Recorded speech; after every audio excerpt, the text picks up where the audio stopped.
Well, welcome to Genesis week 5. We're going to follow Jacob a little bit further, Isaac's son. And you remember that Jacob and Esau are fighting. Jacob gets the blessing from his father Isaac that should have rightly gone to Esau. And so Jacob flees and he goes to where his uncle Laban lives. And as he gets there, you'll discover that he meets this young woman, the daughter of Laban, Rachel, falls in love with her, decides he wants to marry her, works out a deal with Laban that he'll work for 7 years. In lieu of having a bride price, he'll work for 7 years, and then he'll get to marry Rachel. But on that wedding day, wedding night, Laban tricks Jacob into actually marrying Leah, his oldest daughter.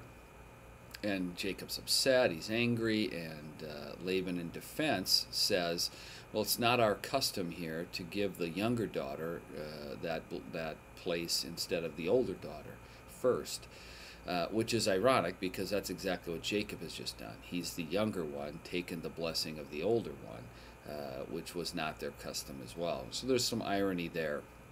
Then the rest of the next couple of chapters are Rachel and Leah sort of fighting as Jacob continues to work for Laban, fighting over sons and love and a place within the family.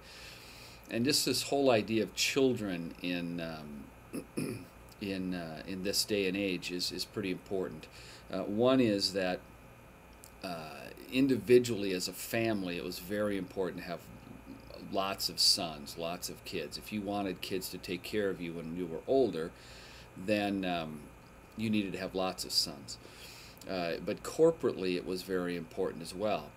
Well, it was also important individually because the more sons you had, the more children you had, the more work you could get done, the more your farm, your flocks, your herds would benefit financially. It was a big benefit to have more kids.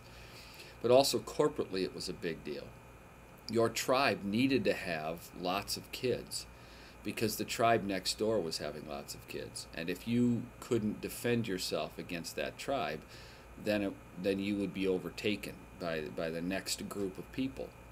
And so having lots of kids was an individual thing, but it was also a national corporate thing that was of very importance. And so women who had lots of kids in that day were really like national heroes. They did their duty. They did what was needed to be done, not just for their family, but for their nation. And so Rachel and Leah are fighting, and you'll be able to read about that. Jacob continues to grow in wealth, and then he decides to leave Laban and to go back. And so the story unfolds as they leave. Rachel, the favored wife, steals some household gods from her father Laban, probably understanding that just because Rachel married Jacob doesn't mean she had become monotheistic, that she believed in one God. The culture of the day, the place where they lived would have been many gods for many different things, and so she steals some of those household gods. Then Jacob prepares to meet his brother Esau. He's afraid he's going to be angry, so he goes through all these preparations to make sure that Esau will not be angry when they meet.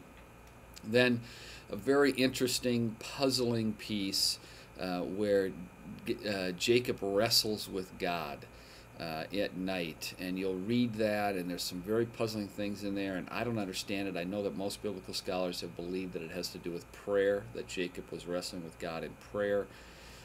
I honestly don't understand it. I don't know what it is. You just read it and let God tell you what he wants to tell you in it. Then the story kind of unfolds.